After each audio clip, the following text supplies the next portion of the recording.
watching out there will say, I've seen that face before, but who is he? Now, you've been in the business, well, I think we're about the same in terms of years, but a lot of people wouldn't know. They say, yeah, yes, Barry, you did Barry McKenzie and so forth, but what did David Hannay do? Now, just mention some of the films that you've been involved with. Right, well, Stone, The Man from Hong Kong, Early Frost,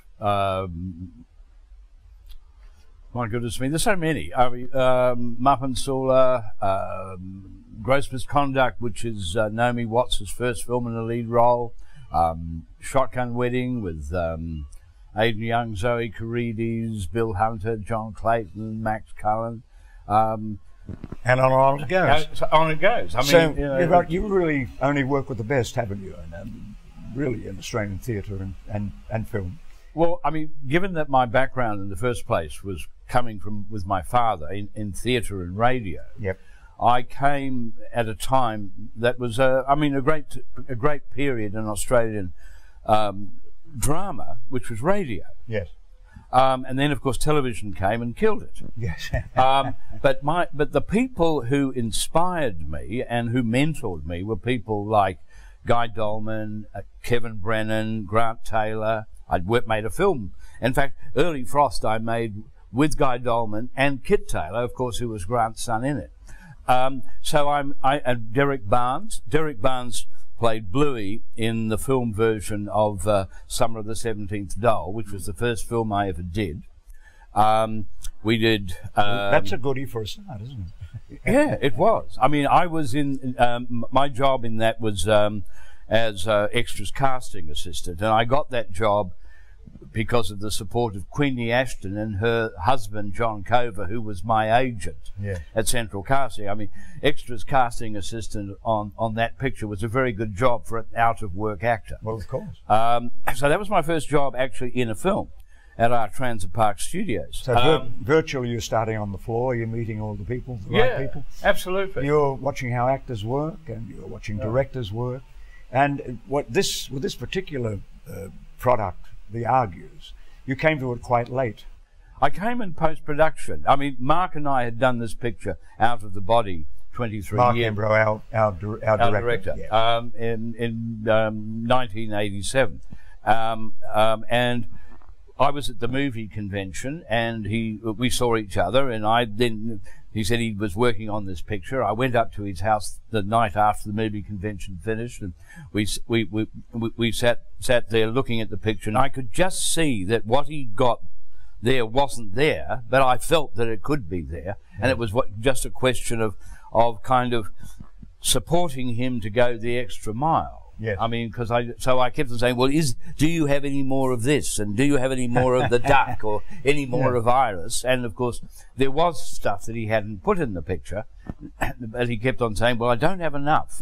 But the point is that what he has achieved in the 15 months of my involvement, well, nearly 18 months of my involvement, is he's actually gone back into it. And this required I mean, a commitment and a tenacity. Lesser people would have said, but I've done it.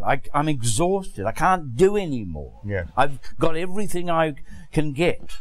But he went back in and found more. And that's the whole point. With your help. I think the most important thing that he did during the period of looking at what he had was to sit down with Stephen Tandy, and he and Stephen together wrote the character of Ed Tomato, which gives it a linear thread through the entire film that actually gives a great quality to it. Actually makes it make sense. I mean, the fact that David doesn't make sense, which is absolutely appropriate, is fine. I mean, because he does bring things that are absolutely sensational, for my mind. There's nothing more beautiful in the film than him and Patricia together skating the way she did with her. There's a lovely scene at Rockefeller Center. Yes, this famous ice. And him just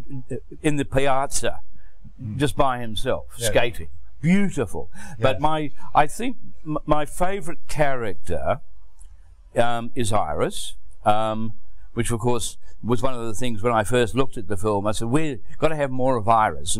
And given that there was Venice Beach at the beginning of the film, in the first cut that I saw, I said, well, we go from Venice Beach to Venice. Yes. And we have that as a line all the way through the picture. That makes sense.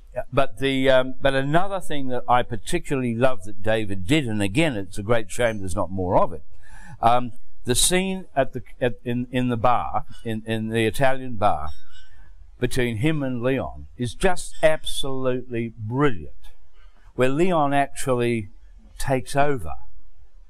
And I just wish that David had done more with the duck. But I think, like a lot of people who have dolls, he gets jealous of the doll because the doll isn't him, but the doll is him, of course. So you get this kind of bizarre thing where he gets jealous of his own alter ego, which is coming through the duck, and that's a shame, because if we'd had more of those kinds of moments, it would have been built even better than it has. I think the film is an extraordinary achievement, and I think it's absolutely an extraordinary achievement because of Mark's tenacity and the fact that he was never going to give up.